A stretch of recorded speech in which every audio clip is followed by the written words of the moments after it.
All right. Today we're talking about your permanent makeup is lying to you. That's right. It is lying to you. And you know why? Because your results from right after are not the same as they are when they're healed. Not the same. Why are they not the same? Because they're not the same, okay? Your fresh tattoo doesn't look the same as a healed tattoo. It doesn't look the same 3 months after. It doesn't look the same 3 years after. Right. So why not? Let's talk about the reasons why it changes. What is different about right when you get it done? What are the factors that make it look extra good? So when you first see a nice right after picture, usually you see color that's like really dark, really bold. Maybe not always really dark, but it's like bold. It's clear. It's vibrant. Crisp. Yeah, vibrant's a good word, right? And that's because you're looking at it. It's essentially, it's gone in the skin, but you also can see it on top of the skin at the same time.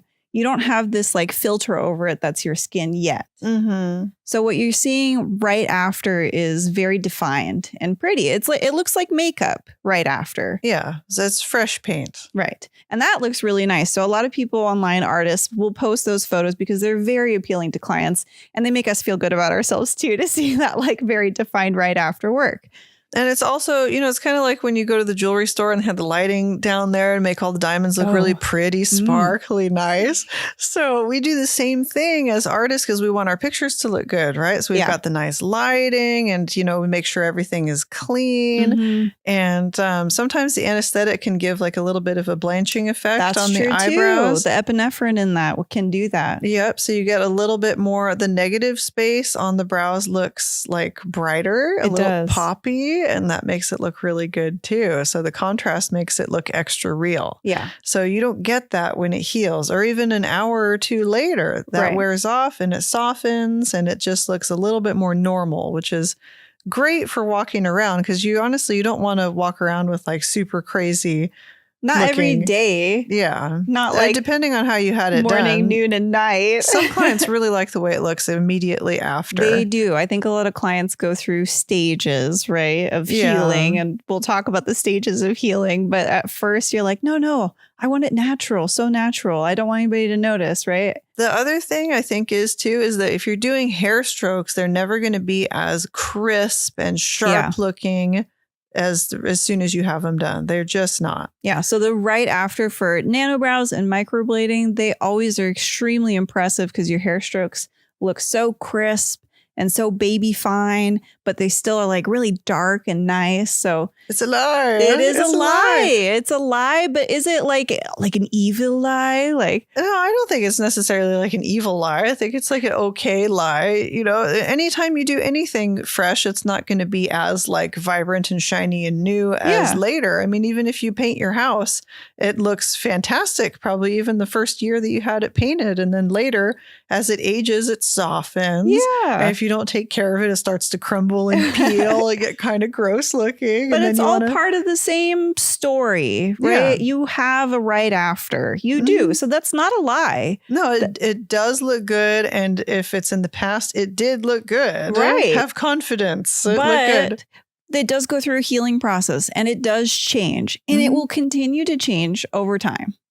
You're not going to just have like old crusty eyebrows though, are you? You won't have old crusty eyebrows, right? It's going to heal and then you've got crusty old eyebrows. No, that's not what happens. What happens is we've put the pigment in, okay? Beautiful right after shiny new eyebrows or eyeliner or lips, right? All the same deal. Yeah. Then what's going to happen is your skin's going to start to heal.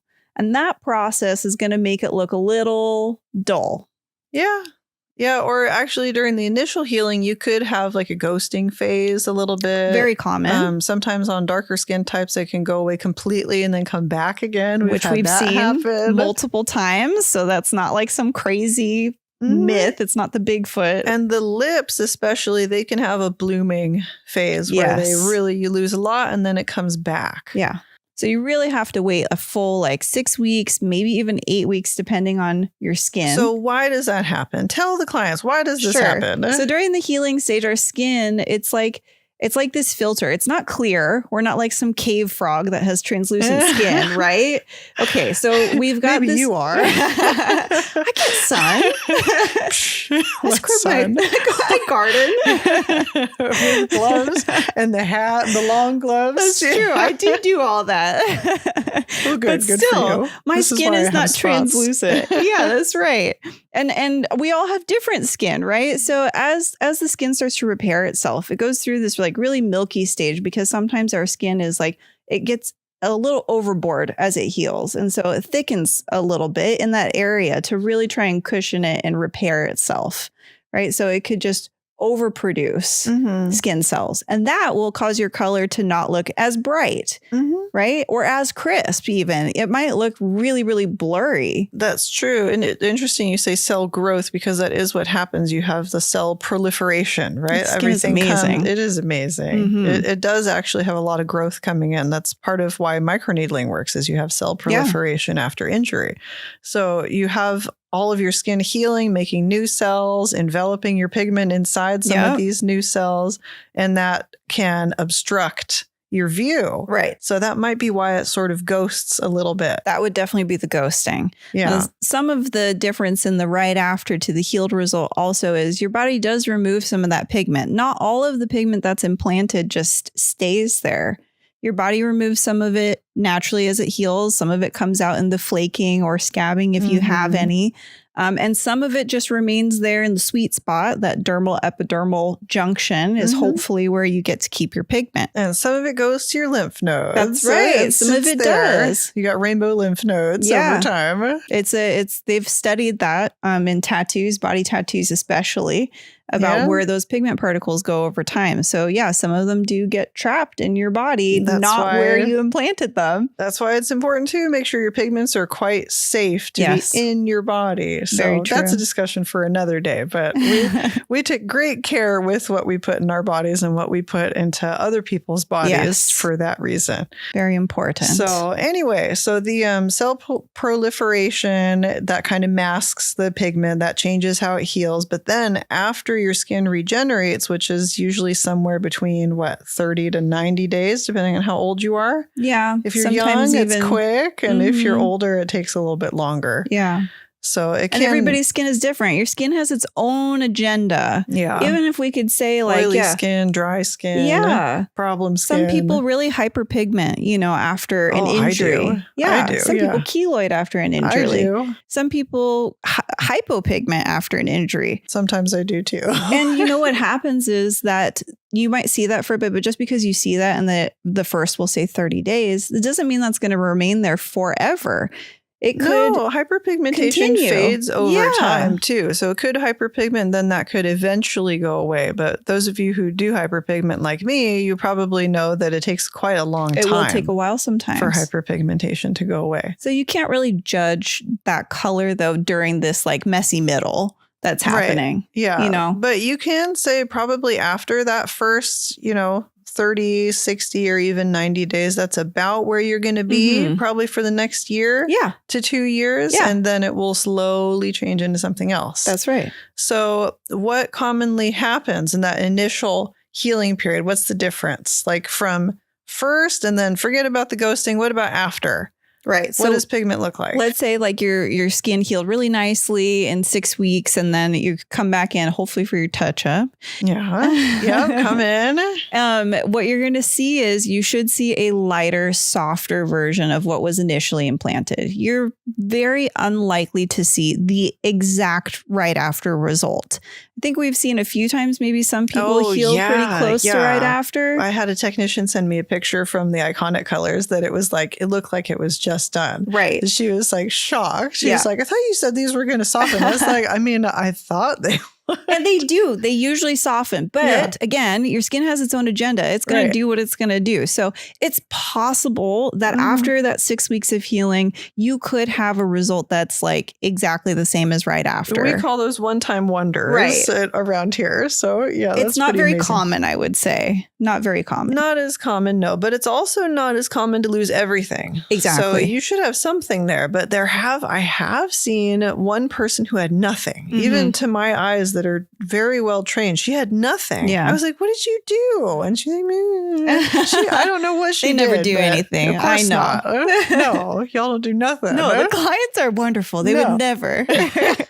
Well, mine wouldn't. No. We have This the was best a long clients. time ago, though. Long time ago. Mm-hmm. So how does it look? It depends on what was put in there too, though, doesn't it? A lot of it depends on the technique. It depends on the color, what's actually in the pigments. Yeah. It depends on you yourself and your own restraint when you're applying it. Right there, though, and I'm going to say, I'm sorry, I'm going to do it. The number one thing, though, is the ingredients. And the number one factor that is the biggest factor is, do you have carbon black in your pigment? Yeah. And how much do you have in there? Yeah. Because if you have a big, heavy load of carbon black pigment in there, then I'm sorry, 6 weeks later, it is gray. Right. It will be ashy. gray 6 weeks later. And the unfortunate part about that is if it's gray 6 weeks later, it's very likely to look more gray as time goes on. It's going to lean towards bluish. It will continue. Gray has a big family of color. Yeah. You can have a nice like grayish, like a, 2019 baby's room grayish. You can also have a purpley gray, kind of like the sky in the morning. You can have, warmer grays, cooler grays, more yellowy grays. But this gray is a cool blue gray. Right. That is it. I'm sorry. Everybody wants to say, oh, it's your technique. You went too deep. Yeah, it's really easy to go too deep because it just does it. Right. Even if you don't go too deep, years later, it's still going to turn gray. That's why it's important. Like, I know sometimes the marketing. Stop beating up the artist. Yeah. The marketing of pigments is like, oh, if you're a professional, like if you know what you're doing, then you can use these pigments. And we all want to think of ourselves as like capable of doing that, especially if we're experienced artists, right? Of course, But really, why not use a pigment that is a forgiving pigment that ages well, that is not just good right after, but is good in the long term? That's probably the most important factor in all of this. I think a lot of times we get so obsessed in permanent makeup with, colors stay good. Yes, permanent, retention. Permanent good. Initial retention. Yeah, but look, guys, permanent is permanent, but is it permanently ugly? I know. That's the problem. Do you want it to always be there and be ugly, or do you want it to be there and then soften up and then maybe you can actually get a touch up later? I think it goes hand in hand with exactly what we're talking about right now is like, what are you chasing? Are you chasing that right after picture? Or are you chasing your client's long-term happiness, basically, because they are going to want their brows to fade over time. Some of them want them to look exactly like right after, but that's just not the reality. They're not going to do that. Tattoos age. Yeah, they do. Evolve all the time. Yeah. Aren't you part of like a subreddit that's like how tattoos age? Like, because people like Everybody how they should change. Check it out. Okay. Yeah. For a body tattoo, it's like is very artistic, right? Yeah. So as they evolve over time, they age with you. People really like to see the differences and then they're like, oh, it really aged beautifully because that part spread out and this part changed color, And so the carbon be spreading out. That's it what's does, but that's what it happens. Sorry. It spreads. No, body inks, they do use a lot of carbon because it's very permanent, right? Right. But it does tend to spread over time. But a lot of pigments tend to spread over time. And it's not because it's the pigment necessarily. It's because your skin. The body's always trying to get rid of it. It's always changing over. The cells are turning over, and as they turn over, they pull some of that pigment out. They're trying to get rid of it. Maybe it stretches it out, pulls it out a little bit. And your skin just changes. It becomes usually more relaxed over time too. Your skin itself loses its elasticity. Mm-hmm. So the spread also can come from that. So that's another part of it. But it's just your tattoo, your permanent makeup is going to look different right after in 6 weeks, in a year, in 2 years, in 3 years. It's going to look different at every stage. Yeah. That's why you should choose a pigment that's forgiving. So it's easier to touch it up over time and you don't have to just be stuck with your ever evolving tattoo. Right. Yeah. You need some room there to make some negative space. And that carbon black, unfortunately, does not give the room to make the negative space because it's black or gray or eventually blue. Yeah. So you have to get it lasered. That's why laser is becoming such a big part of the conversation. It is, yeah, because it's the best way to get rid of that so you can freshen up. Yeah, and that's fine. If you want to go that way, that's totally fine. But, it's just another way, which is okay. Mhm. So your pigment choice is definitely a big factor. Right. Another big factor though is I don't want to blame technique the artist, but it is a huge factor. It's probably the number 2 factor. Sure. Number 1 factor is the pigment. Yes. Number 2 factor is the artist. Whose hands did you put yourself into? Yeah. Did they hammer the pigment in? I have seen people hammer pigment in. It is not pretty. And that will result in a blue color. It will be cooler the deeper you go. Yeah, even some of our pigments, which are on the warmer side, you can hammer those in and they can go cool. You could hammer any. It's shocking. You could take a very warm color. We saw this. I know. Yeah. And what do they call that? The Tyndall effect? Yeah, the Tyndall effect. So, someone at SPCP actually explained that to me years and years ago. Oh, nice. And they said that basically the deeper the pool, the more blue it is. Sure, that makes a lot of sense. Yeah, that was the easiest way for young me to remember it. She's like, the deeper you go, the deeper the blue. Yeah. I was like, oh, okay, yeah. Perfect. Mm-hmm. So don't go too deep. As an artist, you're going to have cool results every time. If you find that you're using a forgiving pigment that doesn't have carbon and you're getting these gray results, you got to lighten up. Mm-hmm. You really got to lighten up. Yeah. Lighten up. Have them come back in for a touch-up. I think that's another thing that artists worry about is, if my client needs a touch-up, it means that I suck. Yeah, this color bad. No, it's not. I suck. My color is bad. No, you want your client to come in for a touch-up. Touch-up is super important. It's necessary. Michelangelo painted in layers, girl. There you go. You are Michelangelo. We are. You have to do it in layers to really make it look extra realistic. And we are looking for that long-term result. Mm-hmm. You do need it to stay though, too. I mean, you can't just be doing these beautiful works of art over and over and over and over again. That you would just, that wouldn't be permanent makeup. That would just be regular makeup, which takes a lot of effort. And we have a lot of respect for them. But we're talking about putting the ink in the skin here. So it does need to be permanent enough that people can come back in every couple years. Yeah. But it doesn't need to be so permanent that you need to get it lasered every 2 years. No, we need some middle ground there. Yeah. I definitely think we need middle ground there. So we've got our healed results over time and everything. We got our right after photos, the ones that are kind of sort of, they're fibbing, right? Yeah. Okay? These are the lies, the pretty little lies. The pretty little lies.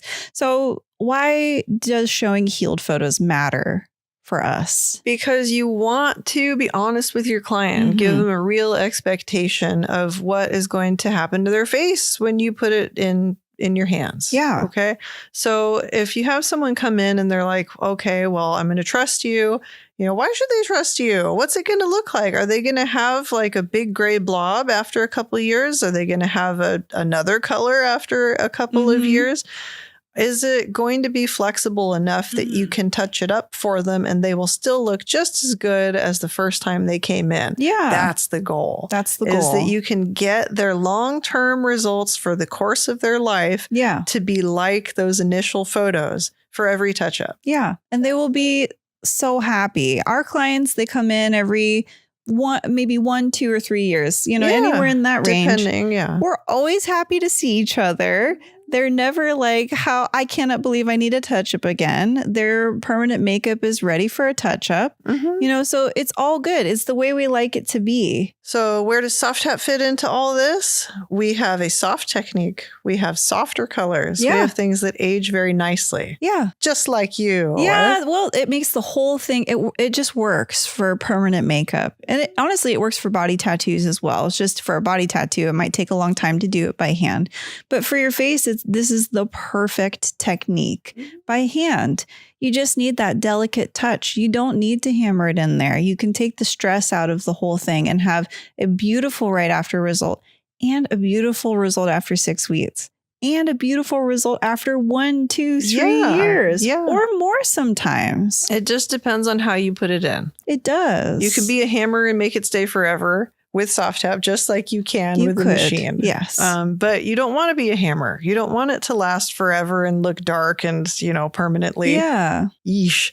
It's better to have it be a little bit lighter, a little bit nicer. So put it in a little bit nicer. Yeah. Be a little bit nicer. You have that control and the flexibility with the soft tap hand method. Yeah, have your clients come back in. It's okay for them to come back in. They can come back in one extra time, Yeah, okay, if you them need to. Yeah, especially if you're learning, you need them to come in one extra time, that's fine. But you'll get to the point where you really don't need to have them come in any extra times. You can have it one and done, and that's fine. Yeah, just on to the regular maintenance mode. There's been plenty of times where I've done an initial appointment and I just have to write an IOU to the client for touch-up because it stayed so well. That definitely happens. That is just hand method. I do not use a machine. Yeah. So that happens a lot. And that's with soft tap pigments as well. Of course. You don't need, happens a lot. I think that some artists have been convinced that you need the really strong colorants to be able to get the good retention. And you don't. No. You just need a high quality pigment that is also forgiving and ages well. Yeah. So the technique is perfect for it. The pigment is perfect for it. Especially the iconic colors. We designed those to age the best out of anything that we've seen in the industry. Very stable. After a couple years, they just go away. Yeah. Instead of leaving a stain, really which is beautiful. really what you want. So you can update the look. They long-term can always thinking. Look fresh. Yes. Yep. Thinking for the long term. There That's you what we go. do. If you want to think for the long term, it's something to consider. If you only want to think in the short term and what your right after looks like and maybe what that 6-week appointment looks like. Yeah. Colors stay good. Yeah. The end. That's not what we do, you know? So if you really want to think very down the road, then it's something to explore. Premium, man. Think premium. That's what it is. That's it's a premium service. Think past the fresh eyebrows. Yeah. Those are the pretty lie that we don't need to just only look at. We can come close to the truth though. Oh, yes. With the healed results. So like over time, let's just say over time with the soft tap technique and with soft tap pigments, 3 years, 4 years, a long time down the road, what are we going to see? Well, the worst, let's say worst and best case. Best case scenario using iconic pigments, it fades away. You can touch it up every couple of years and it's a clean slate pretty much. Right. If you're worst case scenario, I guess there could be some warming over time. They could go a little bit more on the warm side instead of the cool side. A lot of artists actually prefer this because that's very easy to correct. You can correct it in one appointment. Yeah. Either with our limeade or with a little coolant mixed in, and you won't have that problem come back again if you want it to be more of a powder brow that is brown instead. If you think about it like dyeing your hair, okay, and your hair is like really dark and you want to go lighter, it's very difficult to make your hair lighter. You have to do it in these stages. Strip it and bleach it and everything, right? But if you have like, maybe an auburn hair color and you want it to be more cool taupe brown, it's quite easy to change it to that cool taupe brown. Right. It's the same thing with the permanent cosmetics. If you go on the warm side, it's forgiving. It's easy to just do the touch up, add a little extra coolness, and then move on. Yeah. Lasts very nicely for another few years before you would come back in for your regular touch-up anyways. You could even, some artists are going to get mad at me for saying this, but you could even mimic some negative space on some of those red brows. Ooh, I know. Something that you can do is you can use a little bit of our Golden Sunrise. You can use a little bit of Coolit in there. The limeade actually works really well too. It brings it back to a really nice kind of a latte color. Yeah. But you could go lighter than that. And it really blocks out that old kind of light reddish color. Yeah. And you can use that as a background to do hair strokes on later. Yeah. I've done it before. And I've done hair strokes over powder many times before. You know what you're doing. Everybody, it's not for everybody because everybody doesn't know how to do it. But Irene definitely knows how to do it. And I've seen so many body tattoo cover-ups, right? And they use the same technique. They use a light color sometimes to help break up the old dark, you gotta prime tattoo. It a little bit. Yeah. And it's also frowned upon in the tattoo world as well. But they show their healed results and it's kind of the same thing. Like over time, it might fade and you're going to need to get it touched up again. And that's just part of the story. Sure. If you want it totally gone, then you're going to have to do removal. Yeah, that's just it. But if you still want it, you want it reworked, it can be reworked. Sure. Yeah, it's just what the goal is. Okay, what's the goal? Yeah, long term is the goal. Long term, fresh nice only. Result. Yeah. So anyway, I think that they really are the best results that you can look for in permanent makeup. They age nicely. They don't have to be lasered. They can just be corrected and you can move on with your life. That's right. Anyway, we're going to go back to like the the healed results and showing your clients what they look like. Like, should you be showing your clients what they look like 1, 2, 3 years down the road? You should. If you can. We don't always have the luxury of being able to see it in the middle part where it literally looks nice. Yeah, because they're out doing their thing. Yeah, sometimes you don't see them until they need the touch-up, right? And at that point, it is faded looking. And maybe you don't necessarily want to show your clients it at that stage because that's like we need to have you worked on again stage. Oh, that's when they call you. Right? Yeah. So if you have any clients that can give you pictures, updates in between, that's always nice to have some little updates. You can show those photos. Here's my real client with their brows that are over a year old.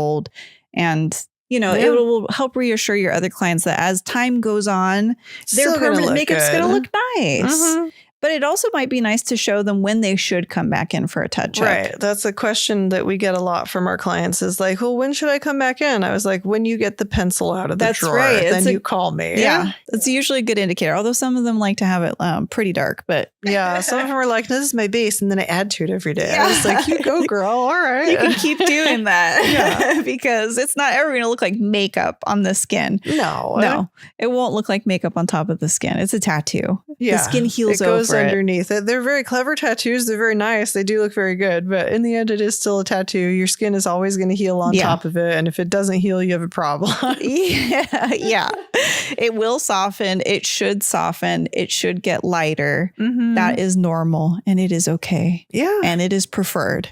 It is preferred. You want it to soften. Absolutely. Okay. Well, I think we've talked about fresh. Don't just fresh taste is the a fresh. lie, but it's okay. Yeah. Fresh. We want good fresh and good later. That's right. But especially later. That's what we want. Yep. Well, thanks for listening. Thanks for listening. Till next time. Happy tapping.